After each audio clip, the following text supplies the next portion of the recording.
they could even first pick it. But then you put up, you know, a Kalista as bait, and you're like, first pick Kalista, first pick Trundle. You know which one do you want? Well, Twisted Fate and Quinn are banned out. Obviously, just aimed at those mid laners right now. Poppy against Wicked. I mean, you just have to really. Jax against Banning Jax? They do ban the Jax, alright. Maybe ban Jax and Trundle if you're Copenhagen Wolves. Are you that afraid now of it? Or will you just give Wicked that Trundle, even though I think Wicked was better when he played Nautilus and he just could actually get into these team fights? No, they just leave it up. They've left the Trundle available. They might want to take it in the first rotation. At this point, there's so much available for Huma. It's like, you either take a Kalista here, and then give the Trundle over. Do you then trade it? Because Pinoy, honestly, hasn't really shown us a whole lot from his Kalista in a while. It's been a good few games since he's played it. There's also the Gragas, which has been such a contested pick for all the junglers. Yeah. But I think putting this trade up here for them with Kalista and Trundle is super smart. But as you just said here, Pinoy's Kalista is not something we've really seen being a massive carry threat before, where Werlip's Trundle has been a big carry. Right. And now it forces the Wolves to take Kalista. Oh, they have to. Because you don't let the Kalista and the Trundle go through, so they have to take that. Maybe beta low. At this point, I mean, you've got to look at it probably there's like the Alistar. Obviously, you don't want to lock that in because it locks the Trundle down, but there are so many options available. It's the same situation, right? Alistar's been the next most contested support. Braum is still there, technically, so Wolves are in a good situation where no matter what, they will get one of the two really strong supports. But again, a lot of people put so much value on the Kalista Alistar still as a 2v2 lane, but I think Braum also serves the purpose pretty effectively. So you are in a pretty good spot when it comes to support trading, but this is all red side being able to put up what has been the three most contested picks, basically, in Gragas, Kalista, and Trundle. If we look at just the last couple of games, now of course Braum being the next one, but then if Alistar is there, value evens out a little bit. And that was also Kindred picked up as well, and Alistar is pretty good into Kindred because of the ultimate, of course. Not the reason you pick it, but nice in interaction, of course, with Gragas as well. So Rudy looking to go ham again. That is the Alistar being thinked about, so it makes sense. There's a couple of pivot points here for Huma to round out their composition. Do they want to go for something like the Ezreal, the long range that you know they've gone for? We could see a similar thing that Huma ran in a previous week, which was the Zillion and the Kog'Maw together. It is AD carry in mid lane that we're looking for. That's an outside chance, I feel, that could actually happen. The reason I would suggest that is you already kind of are looking for a lane swap scenario because you don't want to face against the Kalista. Although that is now Kalista Janna. Which is not a lane we see very often at all. I mean, it is a great lane. My problem is, when you play against split push, you do not want Janna on your team. Like, I have seen Immortals pick Janna, Soraka, and whatever against split push and comps, and it is not very strong. You need something that can force fights. Alistar can force these fights with Kalista, and that means, well, you're setting up for split push, we're gonna dive your mid laner. This here now for Copenhagen Wolves, you got disengaged support, Gangplank a pick I didn't expect to see between these teams. I think you need to be extremely good on this champion to make him work right now. That's why a lot of LCS teams have just dropped him almost. Got hit by the nerf bat pretty hard. Exactly, but if you are a fantastic Gangplank player, you can really make him work still. Well, we're seeing a very similar setup to the last game, but with a even more earlier game, or at least comfortable pick for Holy Phoenix here. First game since game 1 of this series. We're seeing the priority really on this Lucian for Huma. That they first picked in game 1. So obviously this GP is a flex, expecting it to be mid lane for Kadril. It's a pick that you can and usually would run TP on. You have presence in other lanes with the ultimate. So it's not exactly outside of what you'd expect for Kadril. I do not want to see this go up to Wicked in the top lane, though. But what can Wicked pick, really? I mean, that's the problem, right? Because he wants to play Nautilus here. That's not an option for him. So clearly this has been a pick he's been hiding a little bit, because we haven't... All semi-final, it wasn't banned, it wasn't picked. It was just, for both teams, it just wasn't there. Clearly it's something he's been hiding, and now saying to the team backstage, you know, guys, game 5... Bust out the secret weapon. This is the thing, like, if they first pick that Trundle, I can play this into it. But hang on, I would kind of think more so that it's like, well, they're going to pick Kalista, so we'll get the Trundle. I don't... But you got to put up, you know, as a team there, you will put up the scenario of, like, basically, Gragas first pick, Trundle first pick, Braum first pick, and Kalista first pick. Yeah. What do we take then in the next rotation, and what do we lose? So clearly they have had this scenario. I mean, like, okay, they take the Trundle. We go Kalista, Gragas. That was instant lock. No real surprise. And we then get either Alistar, Braum as the expected supports. They didn't change it last minute. I said, like, Janna instead. So we're suddenly running, again, a 1-3-1 split push comp with double TP from Copenhagen Wolves. And now you have Gangplank ulti to take care of side lane waves in case Whirlip is pushing on this Trundle. So if you make the same trade where you rush up mid lane, as an example, and he's pushing bot, GP ulti will ruin it for the Trundle as the split pusher. But Wicked has to show something on this champion. I mean, it's a bold play, busting out Gangplank in Game 5 of the CS Finals here, and yeah, I mean, like, he hasn't played it all split long, didn't play in the qualifiers, haven't seen him play it at all, so it is absolutely a secret pick coming out. Can he execute on it? Because, of course, like, as you mentioned, pretty much everyone else has dropped it. Well, it's still, that's the thing, if you're really good on Gangplank, it is still top tier. Yeah. But so few people are good enough to make it top tier. Yeah. All right. Well, potentially for the last time today, well, it will be the last time today, hashtag HMA win or hashtag CW win for the team you think is going to take home the win here in the Spring Split Finals here in the Challenger Series. Godbro opening up into the mid lane. We're just going to see a fan. So usually we see at least some people hit each other, but this time both teams are going to play a little more defensive. And not only have we seen most players drop GP out of, you know, their most contested picks, most top laners haven't touched GP in a good few patches, at least here in Europe. Mostly mid laners have been playing GP.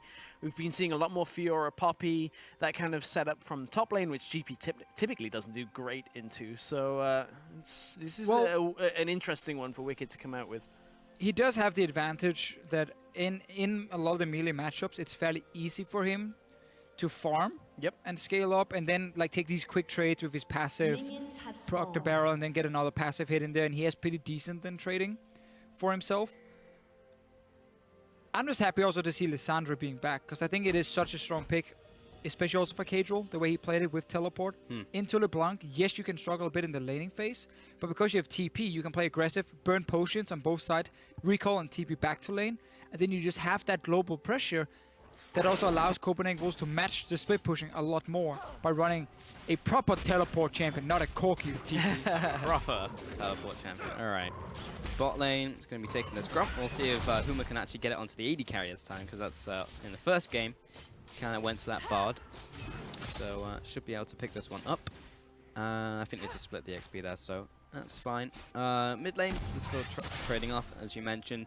Early levels should be better for Godbro, at least. Gone for the also the cleanse as well to get out of the ultimate. So Wicked got a couple of minions there before he had to back himself away. Same for Whirlib, so it's fairly even on that respect. But you can see there is the invade from both supports. This has become fairly standard. Wicked's going to fight Cuss off. Yeah, he got hit by Trial by Fire and actually does a lot of damage in a short burst like that. Doesn't decide to go for the final hit on concussive blows. It's so tempting to do that. It's, like, it's on 3 stacks and it's like, come on, I can get this done. But you may die for it. Nukesalot was just putting a bit of damage on as well. Oh, he's coming in for round 2. Oh, he's looking for the steal. Too late. Trying to get a steal. Both teams fairly late joining in with their dual lanes because they're doing full clears, starting all the way on top side and clearing down with the jungle. And now top laner joining a bit later. Big wave being built up by Copenhagen Wolves. You want Wicked to be here ideally already at this point. But he had to do that Raptor camp as well. He's going to join in time, push it in. So standard lane swap so far from both teams. No real surprise. Indeed. Further battle again picked up by Rudy. He's definitely going to go for Devourer.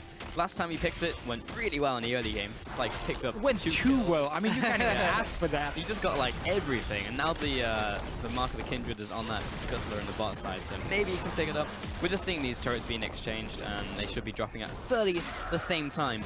So yeah, you can't really predict the game plan to the early game Rudy. You just pick up like 5 kills, and then then we just do the same, right? Yeah.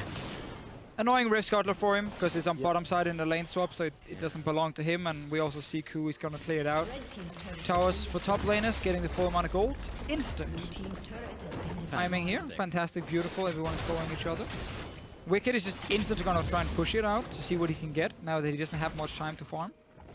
And that actually means, once you do that, the enemy team can swap around and send AD carry on top. Oh!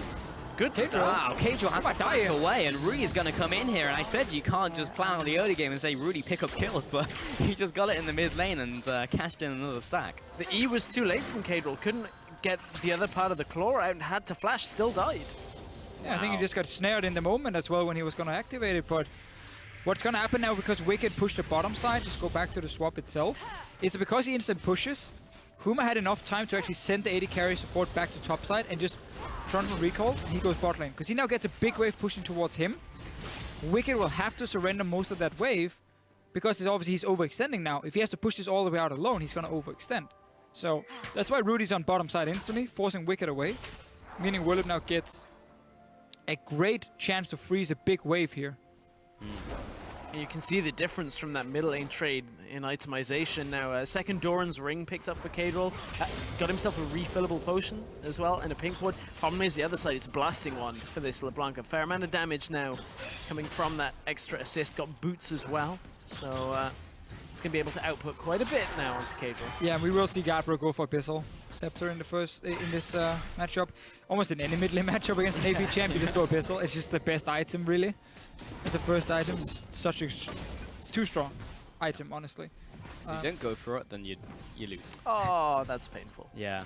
It's actually not too bad. He's picking up most of these minions, where I saw Kadril CSing on the tower, and it was definitely some NA CSing, because he shot out like the E to last hit a minion, and then missed it. Firing shot. I know. Yeah. Not even here to respond or anything. I know. Either that or it's a play the for best the North type of American shot. Challenger Series. Which will be coming up now. Yeah, that was the intent. Yeah. Yeah, of course. Nailed it.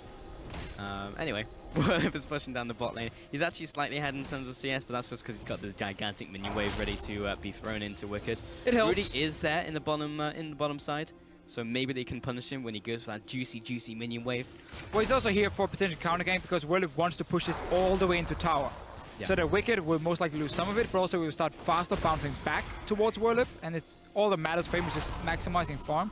So Rudy is just here in case Q shows up, and he is sitting over the wall. So it is a correct decision by Rudy being here, just making sure Willip is fine, push it in. Yeah. Both junglers are doing exactly the same. Rudy gives the game away though. It's like, I'm just gonna sneak this thing over your head. Hope you don't realize, like the bat signal. Just I hope he doesn't look up. It's actually just a bait. Rudy's the other side of the map. Yeah. And he's just baiting, so he's like, if you put it on Wicked. Wicked spotted it. Oh wow! Didn't have to flash at No, all. it was off to the side of the pillar, not the front part. Yeah. Spooked by the kindreds. I wonder Ah. if he was just like, oh, I need to stay healthy no matter what, but definitely not needed to flash a panic play He's got the vitamin C from for Wicked. But didn't eat the orange. that. No. No, he flashed.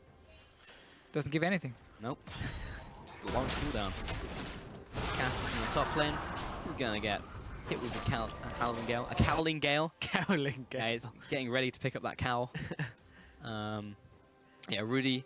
He's again having a good early game, and I don't know if it's because of the Kindred pick or just the fact that he's just happening to pick up these kills because he's being more aggressive. I don't know. I mean, it's a good gank in mid lane, right? But also a bit of disrespect from Kadril not seeing the gank and then flashing instantly out. But it's the same play bottom side though from Rudy. It's just apply pressure on Wicked because he is already behind and because the wave, every time the wave is there, they want to contest it. So he can't farm all of it safely on this Gangplank. He's sitting really far behind, and Gangplank is still at the point where you need like 2 or 3 items to really have that great of an impact. Other than just your ulti, which is now the main thing for you here in the early to mid game. Yeah, and this is such a different play style in the second phase of a lane swap to what we've become used to seeing. It normally is just that hands off, you take our turret, we'll take yours, we'll swap, and then, you know, we'll try and figure out how we take mid in a little bit. But this is straight up, well, we're just going to go 2v2 top with our bottom lanes, and then we're going to try and force Wicked to lose CS, but it's getting a small lead for Willip, but that's about it. But it all starts with again Wicked killing tower at the same time as Huma, and he goes, oh, I'm going to instant push it. I want to just try and maximize farm. If they send the dual lane here, it's great for me because I got to get a few extra CS. I delayed them as well because they have to push further now in the lane. Yeah. But because Huma saw it so early, they just swapped the lanes around. And then with Rudy being on bottom side, it allowed Willip to then take the entire wave, force Wicked off, who would then be slightly ahead in experience normally. Just force him off the tower with Rudy or off the wave. and push it back in and therefore get a CS lead. It is still going to be evened out slightly now, but that's because Wicked now has built up a massive wave that Willow will pick up. We're getting all this time in the early game where not a lot is happening, just a lot of trading, a lot of farming happening. So the call has been picked up by Holy Phoenix, so he'll be getting towards that. Only 42 stacks left on it, so with him already being ahead of Pinoy in terms of CS, he'll be getting even further ahead. He hasn't really even picked up like any big components yet, just a longsword versus the recurve bow from Pinoy. We'll look towards the early Hurricane.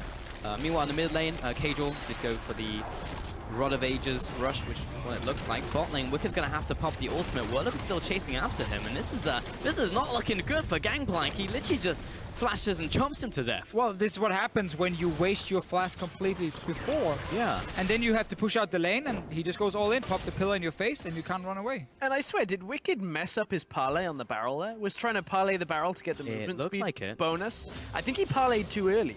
Early ranks on barrels tick down very slowly.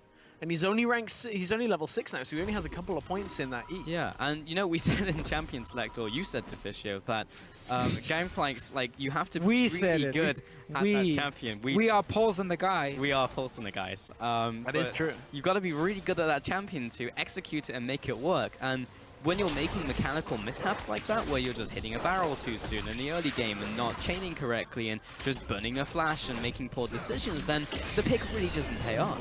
No. I mean, it's a difficult champion for a reason, right? Is the trade-offs have to be, like, he's been super strong and is finally at a point where it's like, if you're not super good on GP, probably shouldn't even pick it, realistically, because he has weaknesses that are fairly easy to exploit if you aren't able to actually get those kind of plays off. And whether that was just a missed timing by Wicked, by the looks of it, or just not being 100% comfortable. I mean, the analyst desk talked at the beginning of the day. Wicked, you know, he's been very good on this Poppy and typically has had a couple of champions that he's been very strong on, but outside of that, he hasn't been known for his depth of champion pool. Yeah. I mean, that's just been Wicked for seasons and seasons. And still is similar in this game, so he is behind on farm. He still had some good games though before this. Yeah, he did. When he got to play Nautilus and the Fiora game as well. Fiora game really good. Definitely turned up versus other Fiora performances as well. So. But it is why it was interesting with the pick and ban phase, and why I guess Huma was fine first pick in Trundle. Yeah. Then, like, we're not afraid of Kalista from Pinoy, and we're also not really afraid of what Wicked could pick into this Trundle. So they kind of got mass amount of effect out of just in one first pick. Cadril is again taking a lot of damage in these trades. Lens traded for the ultimate. Yeah. But yeah, Cadril is losing out on these trades. I think it's also too risky of Cadril to rush Rod of Ages here instead of going Abyssal himself and match it item for item. You can if you want Rod of Ages so badly, you can technically go for it as a second item. It is not the greatest, but Abyssal first just has so much value, and go like Abyssal into either Hourglass or Morello Nomicon if you need the cooldown reduction. Yeah. It's still such a great build. Gabbro's probably going to go Morello now and just max out on CDR and have a great mid game coming for him. Cajal never really picks up items that allows him to straight up win his lane here. Godbro's going to just flatten him though. Well, he should have. Yeah, he should have done. Otherwise, yeah, Godbro literally will just run all over you. Toss it out the lap as I mean, and again, you now lost 2 games in a row. You went from basically winning game 3 to making a ton of mistakes into losing it, into losing game 4. Yeah. You're now down 3-0. Your lanes, your 1v1 top lane, losing. Your AD carry matchup, losing right now. Your mid lane matchup, losing. It is so tough for a team to now focus. Like, a lot of them are just going like, oh, wow, I mean, everything is just terrible now. Yeah. Every call is almost like a panic call at this point. Everything is not awesome. No, and that was just Godbro knowing even though his cleanse was down, so was Cadril's ult. So it's just like, okay, well, I've got the strength here because you're stuck on Catalyst and I have Abyssal. The Blasting Wand was there for Cadril, but yeah. Like, Cadril's just not at a point where he can take that fight, and Godbro's exploiting it every single time he's in lane against him. You know, what is your mindset in this situation where you're like 2 wins and you're just looking for that easy sweep and you're actually getting reverse swept? You're getting Cloud9 in this series. Like, it looks like Copenhagen Wolves are actually just falling apart. Completely. I mean, took some chances in this pick and ban phase. Also, the Janna pick, I think, offers very little because you know Huma is going to play split push with Trundle. And I just don't know why Janna's here. But obviously, again, we look at this team, and it's more than a pick and ban phase now, because it's also just the players suddenly not performing as well as they did in the first few games. And we can look at item builds. I think Rod of Ages Rush is super greedy. Instead of just going Abyssal against the LeBlanc matchup, but... Well, Ku will rotate into the mid lane and start picking up this mini wave as it's pushed in. Holy Phoenix and Cats even rotate up there. The top lane turret is gone, so that's going to be Godbro pushing up as well, because he wins in the 1v1. And with all these lanes winning, Huma are now trying to crack some more turrets and start expanding on those advantages. The mid lane turret is obviously the obvious one, because top lane and bottom tower have already gone down, so put the duo lane there, try and push that in. And now we need to see if Huma is going to make a mistake or not. They have the 1-3-1 setup, which we like to see with the LeBlanc on top side here. It gives an opening for Wolves because they have teleport, but it only happens if Huma keeps pushing on 2 lanes when Gabro is backing off. Yeah. If he can keep the pressure going top, there's not really a risk of K-Drill TPing without Copenhagen Wolves losing something, because they can just lose a top tower for it then. If he ever has the chance to push it back, the rest of Huma has to go back as well, otherwise there's going to be a TP play from Wolves and a 5v4. And that's the way back in the game for this Copenhagen Wolves lineup. Oh, man, they are just continuing to put K-Drill in an awful spot. He is just unable to do anything against Godbro. And to that point, the same is kind of happening for Wicked. Wicked has to just kind of absorb a wave when it's available to and then back away. He's not at a point where his barrels will clear the wave yet. Still needs a Trinity Force for that to be a factor. So he just and kind of... And a crit, yeah. So he just steps up, is like, is the Trundle here? No, okay, I get the wave. Otherwise, I have to concede it. Yeah, and in that top lane, like, split push Godbro without even TP as well. Like, you can't send Ku up there because mid lane's being pressured in. K-Draw is just losing one-on-one straight up. Bot lane's now being pushed in by Rudy.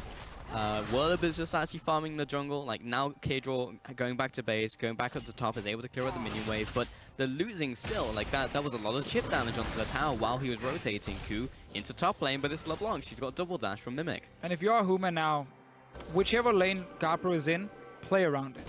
Keep pushing your 1-3-1, but the jungle next to Gabro is the one you want to ward up, because he's the man with kill pressure. Trundle into GP, GP's just sitting at tower.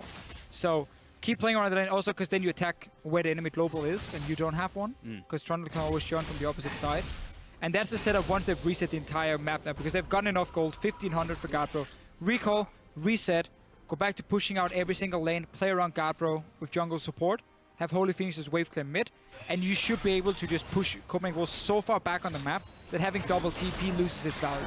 Yeah. And this double TP, again, for K-Drill, he's in so much trouble here in this top lane. You mentioned double dash. I mean, right now, K-Drill's playing on 150cc Rainbow Road and trying not to fall off the edge because this is a big gap opening up for Godbro. His cleanse is back up again, so he can trade that with K-Drill and look to re-engage once again. So, man, Godbro, he's backing away, hasn't backed in a while, so should be able to pick up a lot here. Looks like Aeronomica. There it is. Gets himself a pink ward for safety. And again, everything is just getting closer and closer to Godbro just being able to basically one-shot K-Drill. Yep, just send him back to top lane now. He's gone. And keep playing, or you swap the lanes around, you put Trundle top if you want to contest for this dragon here to get the second dragon and get them rolling as well. But then Trundle should already have recalled and gone top side. Someone should be top. At this point. Someone has to be top at this moment here. And ideally it's a TP because you want to fight dragon. Or you fight mid. Or you fight mid with the engage from Cass. Knocks Rudy into the tower. He'll have to flash away. Pops the land's respite, but he should be going down. K-Drill pops the ultimate there and is able to finish him off finally. Ooh. Cass will jump to Holy Things. Has to flash over the wall. Panoy is coming in with the chase and gets the passive. Jumps down. Holy Things will also have to flash away, but Ku's going to follow after. He has to slow down with the barrel roll. Does he have a way to get over here? Has the dash. Has another flash by Nusalot. Nusalot, you're not Alistair, you're Janna. Whirlib isn't able to pin him against the wall, but Godbro will come in and take him out. Now Whirlib is coming in here to try and finish off Ku, and Holy Things is able to finish him off with a nice Q coming out. K-Drill is able to jump after, and Godbro is picking up so many exit kills. Panoy is now chasing him down, gets the Ren down. Whirlib puts out a defensive pillar. That was an incredibly messy fight. Super messy fight, and both teams should have backed away at different points after getting the lead in that fight. So Sun Nuxalat had a beautiful Monsoon to save the rest of his team, and then goes and spoils it all by saying something stupid like I'll flash over a wall and try and go 1v2. because watch for the Monsoon that's coming up. It's as the fight goes down into the river. This is Rudy forced out to use his ult, and then forced to retreat past the ult as well. So watch for the Monsoon as Godbro comes in. It's going to hit 3 people if that distortion lands. Beastly Monsoon, and at this point, Wolves have won this fight. This is done deal, just go mid, look for objectives. You don't need to kill Holy Phoenix. He has this dash to get out. I don't even know what this is about. I'm not sure if he thought the Q from Lissandra hit Holy Phoenix and he would just need like 1 hit to die. Yeah, maybe. But like even then, it's not a good play to make. It's too risky. Ends up giving some kills over to Huma in the end. It was just about, you know, to look at this and being like, why are you even fighting if you are Huma here? Like, you have the sickest 1v1 where you have a LeBlanc who can literally destroy anyone in the 1v1. By you opting mid, you give Copenhagen Wolves the chance. Yeah. But then Copenhagen Wolves go deep on you, and then luckily for Huma, so. Luckily for Huma, Wolves did and ended up giving back a few kills. Yeah, I mean, I'm all for bloodthirsty supports, man, but flashing over the wall into an ADC, maybe not the most optimal play. Instant Huma is back 1-3-1-ing though. Yeah. They're like, all right. That was not the correct play. Nope, never mind. Let's engage. Let's go in. Doesn't connect onto anyone. That's the ultimate in from Ku. He gets the lockdown onto Rudy. Rudy does have ultimate. He's going to have to pop it, but I think he's dead regardless here. There isn't enough pressure being put out by the rest of Huma's team. This is going to be TP. Wicked going into the top lane. No one to why? It's the same again. I mean, okay. they get why though? Hang on. It's the same thing. Is Huma making weird decisions, but then Willib is like, okay, well, I'm gonna do this. He's gonna bite him. Bite him in the butt. Chomp. Ah, I turned around. Yeah. Willib's taking a lot of damage from this tower, and that's KO gonna lock him down. So that's a 1-for-1. But now mid tower is taking damage though. So like, even if Huma taking another of these fights where we're like, this is super risky, and you're actually playing into Copenhagen Wolves' way of winning the game or getting back in the game where they were so far down in the early game, because Huma was still really far ahead. They had already Whirlip on top side to push in for that tower, got mid tower as well, so in the end they technically win out. It just becomes very messy instead of being like clean. The way they were playing before, you know, said that 1-3-1, Godbro could 1v1 top side, super easy, you would swap them around, put him on bottom side, play around him, and like you would just almost perfect game it from there on and out, and you shouldn't really lose anything. It becomes these big fights, which we know Copenhagen Wolves are looking for. And then Whirlip's like, okay, well, you lose Rudy over there, I'll just get a tower, but then he goes and chases. I feel he actually could have got top tower. I think it was like a 1 hit. Did he actually get it in the end? He smacked it down. Okay, he did smack it down. Okay, so he even got that. That's why it actually, in the end, was a good play. Yes, well, that's what the overarching point that I'm trying to say, regardless of whether the tower goes or not, is it's just Whirlip making these solo plays where it's just like, well, I've got to save this part of this game, so I'm going to go and do this. There's some dank crits coming out from Wicked. He'll be backing away here. And yeah, back to that mid lane. There's the Abyssal Scepter, now picked up by Kajor. He went for that second item. Unlucky though, your laning phase is over, so the damage has already been done. Sonya's now. From it, like the damage is already done. Can never please you. No, the disapproving father. I mean, you can just buy it as your first item. Yeah. It's like the best first item in the game for almost any mage. Saved his pocket money and used it on something useful. All he's done is buy Pokemon cards. I can't believe you. Bought the wrong stick. And bought the Rod of Ages. What are you doing? They kind of look alike. You know, you're looking there. Okay. Well, just blinded by the stage light. Yeah. I'm sorry. All right, Ku gonna be clearing out this ward here. Oh, he actually cancelled the auto attack. Yeah. Whirlip is trying to stop him. Here comes the Fate's Call. That's gonna be exchanged for a flash there from Whirlip. Subjugate into flashing away. It's my favorite play. Very well. Yeah. Whirlip now pushing up the middle lane. It's always Godbro in the jungle looking for a snipe to happen, just in case someone goes to the wrong part of the map, the wrong neighborhood. Is that where Pulse and the gang? It is, yeah. They're ready to street corner. They're waiting for you with Godbro. Okay. Yeah. Coming out of that LeBlanc burst. Be aware. Is Godbro running around in a dress as well? Yeah, maybe. Yeah, I was he's wondering got the where you were going on that. Yeah, he's running around. He's gonna beat you up with the Abyssal Scepter. Scary. It's like, what kind of gang are Pulse and the guys after? He's got like a buck. He's got an Abyssal Scepter.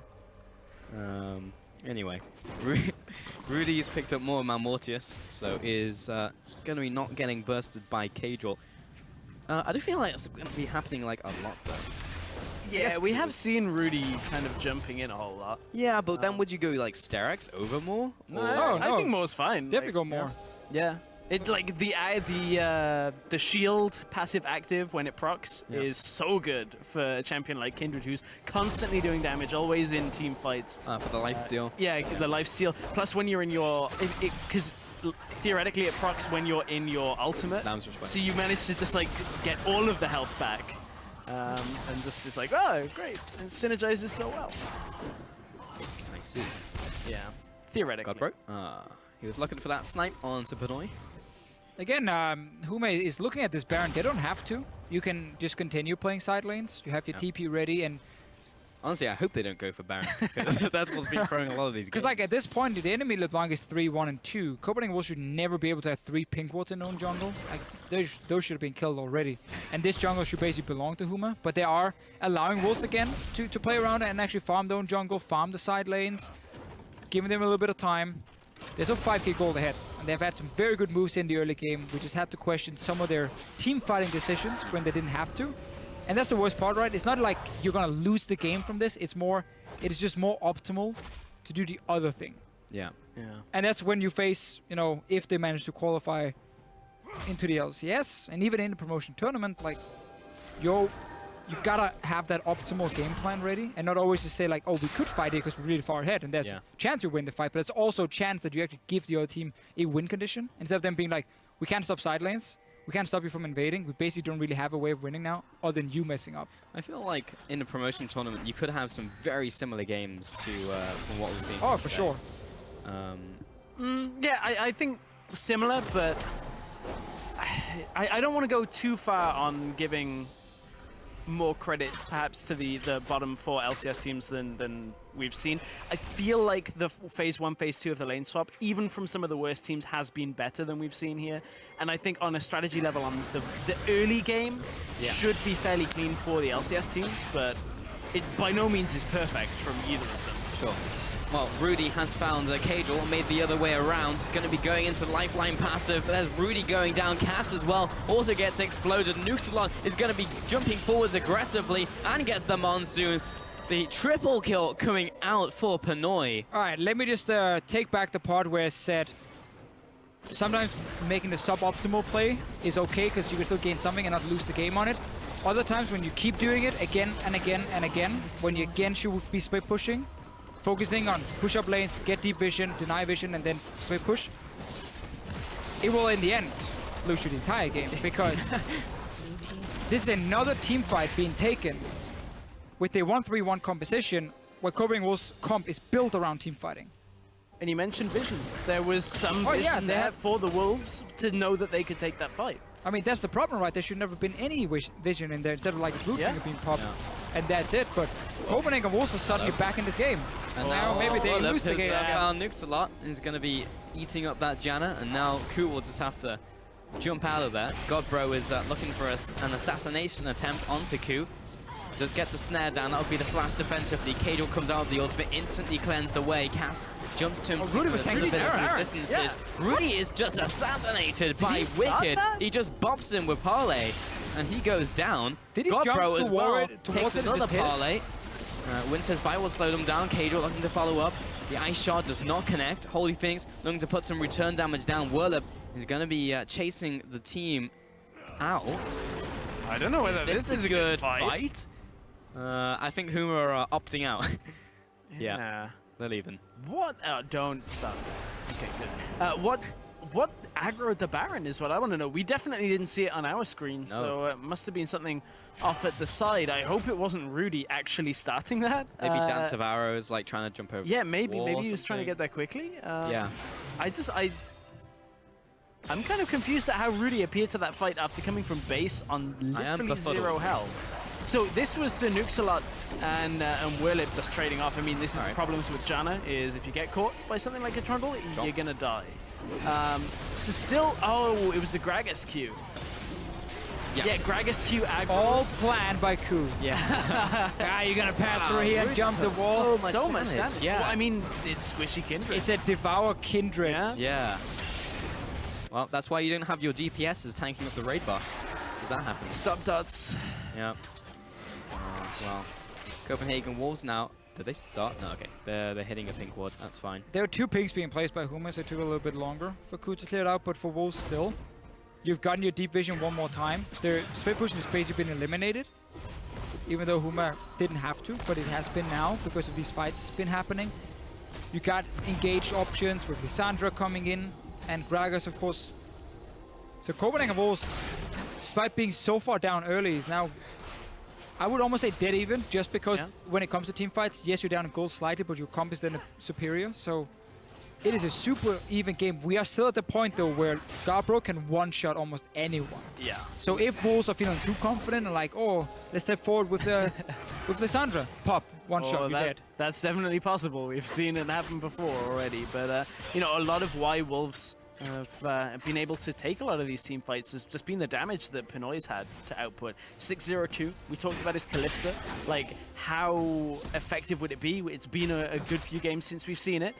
Turns out, it seemed to be the right pick for Pinoy in this game. Yeah, maybe it's results-based rather than, you know, actual setup-based. But certainly Pinoy's not struggled on the champion. Sure. Still got to be careful of Godbro. Yeah. Holy Phoenix isn't like out of this game. He's still sitting on triple item. Like he's doing fine. Still able to output a lot of damage, but he has to get through like Gragas and like Cajal as well, just popping his ultimate on himself, that type of thing. Like it's difficult for him to get the damage down. Actually, Cajal's sitting in base. He's got TP, so he's looking for a flank to happen. But with Huma, a lot of members looking to recall here. It might be difficult to make that happen. Is that a TP? No, it's no. Just a recall. It's basically just a fight for Baron Vision at this point. So every member is like, oh, we need more pinks coming in. you start selling your Doran's rings. And you know what they need? I mean, Deficio. It's not going to matter in the end. No, because one team's going to start Baron, and then the other team's going to come in. It will still set up a better fight. Like Copenhagen Wolves' flanking options with Cajal is going to be pretty important. There's no QSS yet for Holy Phoenix, so he's an easy target. Godbro does have cleanse, yes. Didn't get that. He'll go over again. Yeah, and then get caught. Up. Hey. I've lost a lot of faith in the ability to set up a safe Baron from this series, from these two teams. Yeah, the fate is pretty low right now. To be fair, a lot of teams around the world are still struggling with that. That is true. There's a specific region known basically for messing up a lot around Barons. Oh yeah? Yeah. You wanna put a name to that?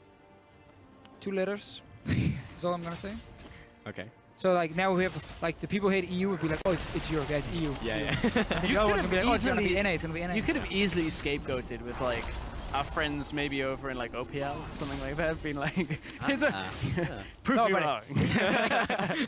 Across the world even, like when you watch LPL, which is, you know, a guilty pleasure, sitting and watching that sometimes. I was going to say OPL. Like, yeah, OPL, LPL, it doesn't matter. I watch it for the picks. You're going to get the same Baron fights in both regions, to be fair. I just imagine, like, Spawn, Rusty, Frostgear, all that, like, oh, they're talking bad about our regions.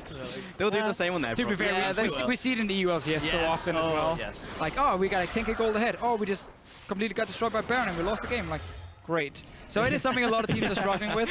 Yeah, flashbacks to G2 Fnatic. Yeah. We see it everywhere, Trigger warning across the world. On the EU broadcast here.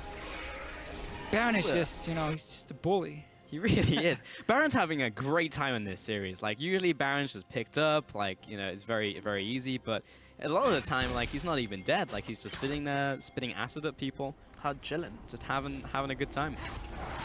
So, in this game, what was a 1-3-1 setup has deteriorated from Huma quite spectacularly into running around mid, trying to at least have vision, and then being in the enemy jungle. And Whirlup just getting CC to high heaven. He'll jump over the wall, and the Asterix will keep him alive. Actually, gets most of his health back. Cajal will jump in, look for that ultimate, pops it on himself. Godbro will be evaporating. His clone goes down. Cass has already dropped. Nuxalot will disengage for Huma. And Whirlup does get locked down, though. There's the E coming out from Cajal. Lamb's Respite will start keeping people alive, and actually a lot of damage now going on to the Copenhagen Wolves. But actually, Huma turn around and lose multiple members. 4 people go down. 33 minutes into this game. Those are long death timers, and Copenhagen Wolves should be able to pick up the Baron. Godbro looking for this, doesn't land the chains, and Cajal will get out with his life. Now that Baron is being taken down, Godbro doesn't have any more firepower. No, he's too low to really do anything. No mana either. So Baron for Copenhagen Wolves, and we just hit that point where the fantastic early game from Huma, it doesn't matter anymore because it's just straight into team fights, the split pushing without the TP doesn't really work for Huma. They haven't shown they know how to set it up properly. And now Copenhagen Wolves just get to use their combo and get these engages every time. Look at Cadril. I like it when he plays the Sancho because like he has so much impact in his fight going in and zoning for the team. And it makes it so much easier for Pinoy to just get enough Ren stacks. I even think actually he uses his Ren here doing the Kindred ulti like right there.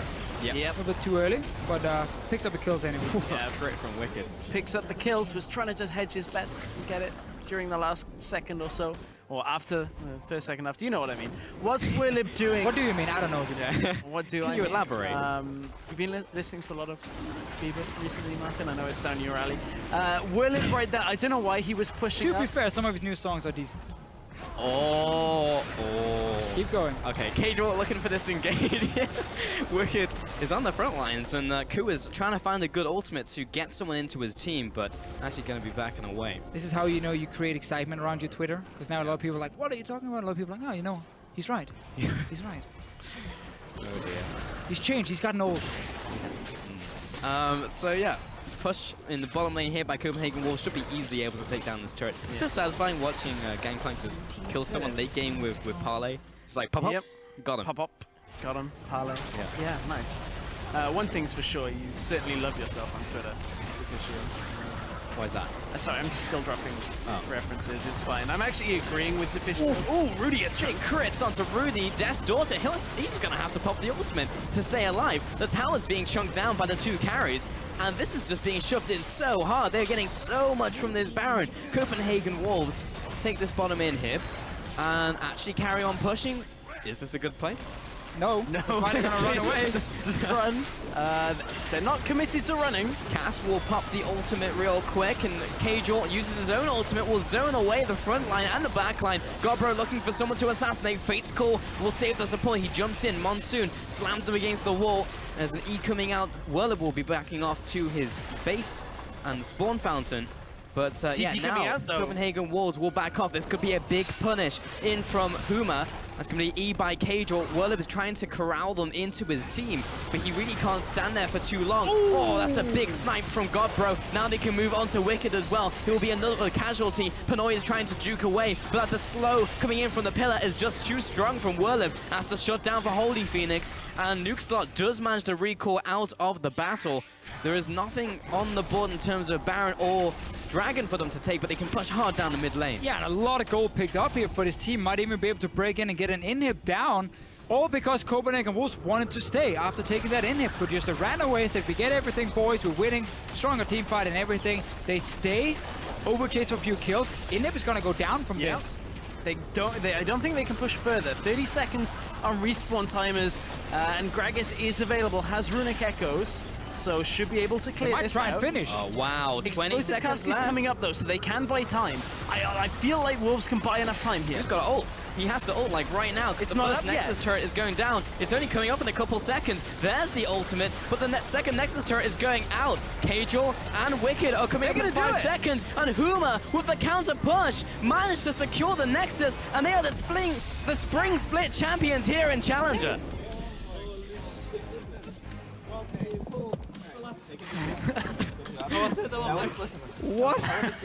What happened in the end of that game? I don't know. I lost the ability to speak, and Huma. That was I mean, all you had to do was take inhib and not think that you could go for the Nexus turret in a 5v5 and just run back. And then the long death timers here for Huma was like, oh, all the carries are dead? Let's just rush straight up mid. I can't believe, like, first of all, I can't believe that Huma even fell behind in this game after being so far ahead. Yeah. And then Copenhagen Wolves were like, we're winning this game, boys. And then Huma was like, nah, you know what? Let's. I honestly have no clue what. No, that was really a bizarre last 2 minutes to that game. That took me by surprise. I think it took everyone by surprise. I mean, it took Huma by surprise because it was like, oh, we won. Cool. We'll take it. But I mean, Huma played well in game 3, game 4, coming back, even actually had a good game 2 in here. Yeah. Especially game 4. And they had such a good start to this game, and then ended up surprising all of us. in the end. Yeah. And now they are the first seed from Challenger Series coming into the promotion tournament. Yeah. Just one win, one best of 5 away from the LCS now. This is such a good position for Huma to be in, but something about them in 5-game sets, like they come in with the reverse sweep here. And Copenhagen Wolves, I mean, you've got to feel real bad after a series like that, where it's No, I think you're feeling great. You're in like, your hands. No, you're feeling after awful now. third game and the final game, like on the cusp of victory. Yeah, I mean, this is the worst feeling ever for them, for sure. I mean, that game was won. That game was like 100% won for them. All you have to do, back off, reset yourself. You've got an inhib down. You can get the rest of the remaining turrets. You've got a super strong Kalista. Hanoi was like 10-0 before that fight. Yep.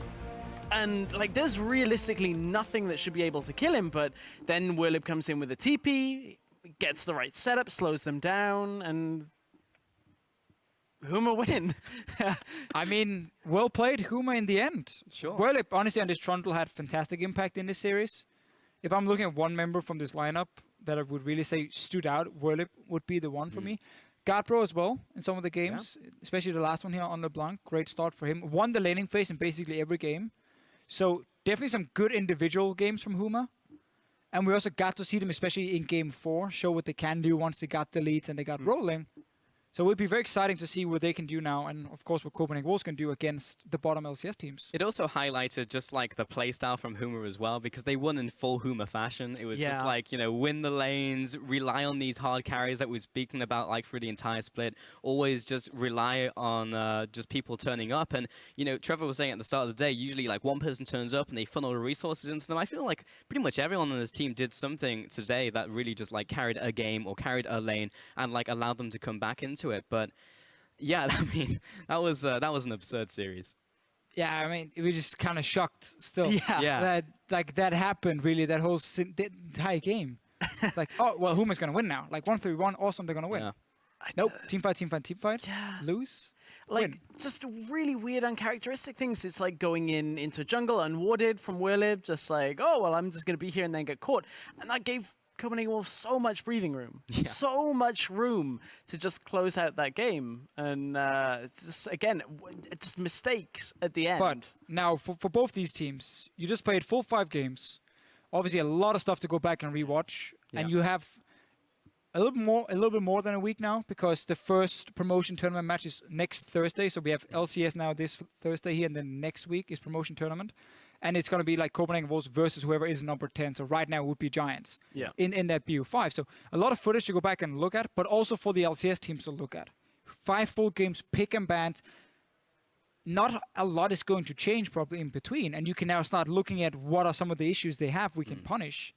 So yeah, I mean, that's going to be my question. Like, how hard do you think the LCS teams can now just look at this and dissect, like, Huma and even Copenhagen Wolves now from what we've seen in these series? What are the main takeaways from an LCS team that you're going to punish? I mean, outside of like champion pools and play styles, I honestly don't think that there's like too much of a way of breaking down play. Otherwise, other than being like, well, you know, there's this gaping hole in late game strategic like play where it's like, oh, well, they've won the game, but they mess it up. I mean, it's not like Huma are playing one style or Wolves are playing one style and you can just undo that. They seem to shift styles mid-game and it costs them. Well, that's everything from Pulse and the guys. We're going to send it over to the analyst desk to talk to the EUCS